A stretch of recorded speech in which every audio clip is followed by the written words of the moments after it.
What if there's a connection between being fascinating and being fascinated? Hello, curious people, and welcome to this edition of the Discovering Curiosity series, where we take a deeper look into the science behind curiosity to improve our understanding of curiosity so we can use curiosity-based thinking to improve our lives and do more with the curiosity we all have.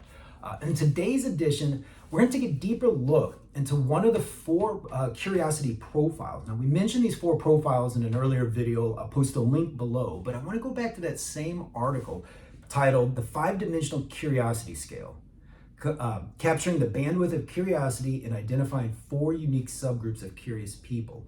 Now, within that study, they identified four distinct types of curious people. And today I want to look at the fascinated. Now, according to the study, I'll read a few sentences from it and their summary of what the fascinated curiosity profile is. So it says, individuals in the fascinated group have inquisitive minds in a joie de vivre.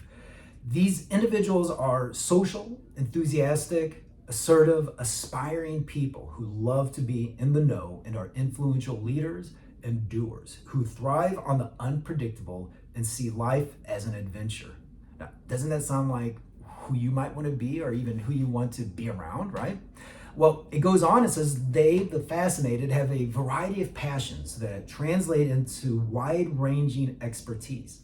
This group is the most educated and affluent, with values that span pro-social concerns about other people and the environment. Now, again, isn't that the goal, right? I was going to say that's where we all want to be all the time.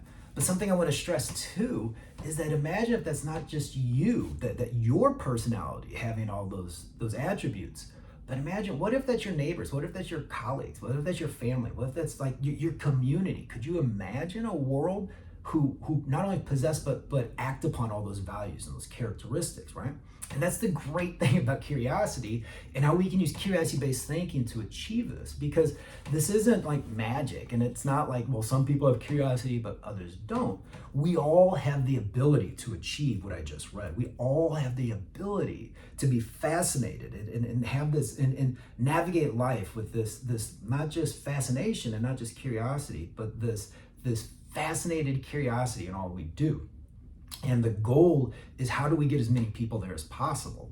And then after that, how do we stay there, right? And it is possible. You probably know fascinated people, right? And that's why I share these curiosity-based thinking activities so that we can pique our daily curiosity in ways that bring us to the fascinated profile. Now, some questions I have for all of you to kind of help you get there is, now that you understand what the fascinated curiosity profile is all about, some things I want you to think about in order to turn your curiosity into a fascinated curiosity is, first, think about something that you're fascinated about. Hopefully there are many things you're fascinated about, but choose one and just think about it for a few seconds.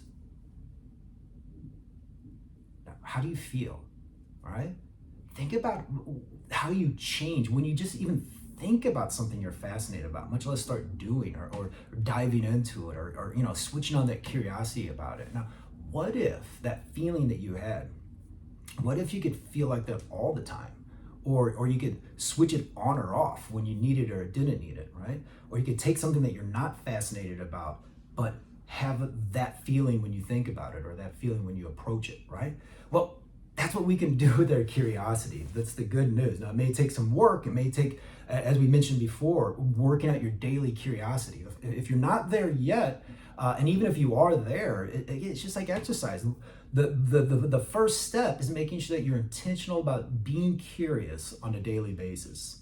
And that's the first seed that can get you toward this fascinated group.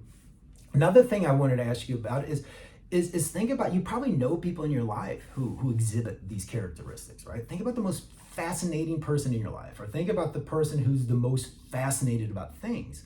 And going back to that original question, do you see any connections between the two? Do you have, is the person who you know in your life that's the most fascinated about stuff, are they, if not the most fascinating person you know, at least one of the more fascinating people? And then go on and, dig a little deeper. What is it that makes them so fascinated, right? What are they fascinated about? How do they behave? Maybe even if you know them well enough, ask them. and see what you can mimic, see what you can borrow, and see what you can learn from fascinated people. Aside from that, the other thing is to find the things that you are fascinated about, and don't be shy. Like, work out that fascination and see if you can find ways to spill that fascination about one subject or one issue over, see how you can carry it over to something else. And again, this is where curiosity-based thinking comes in. So a lot of the things and activities that we do with curiosity, while we may not explicitly say it at the outset, they're designed to connect different fascinations. So like one of the reasons we start with curiosity as a part of the curiosity-based thinking methodology is because really it's a way to backdoor into our fascination.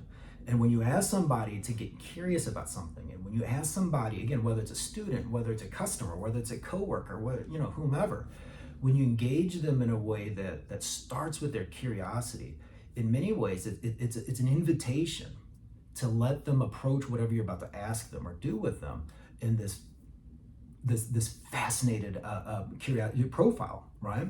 Because when you let them choose their curiosity, or you let them choose the way they're going to get curious about something, more often than not, they're going to choose something that they're fascinated about, all right? Or that they have this kind of personality type or profile type, just naturally, because that's where they want to be, right? That's out of all four of these personality types, curiosity, this is the gold standard. This is where we want to be. So when you invite people to engage with something through their curiosity, more often than not, they're going to come to it with this fascinated personality profile.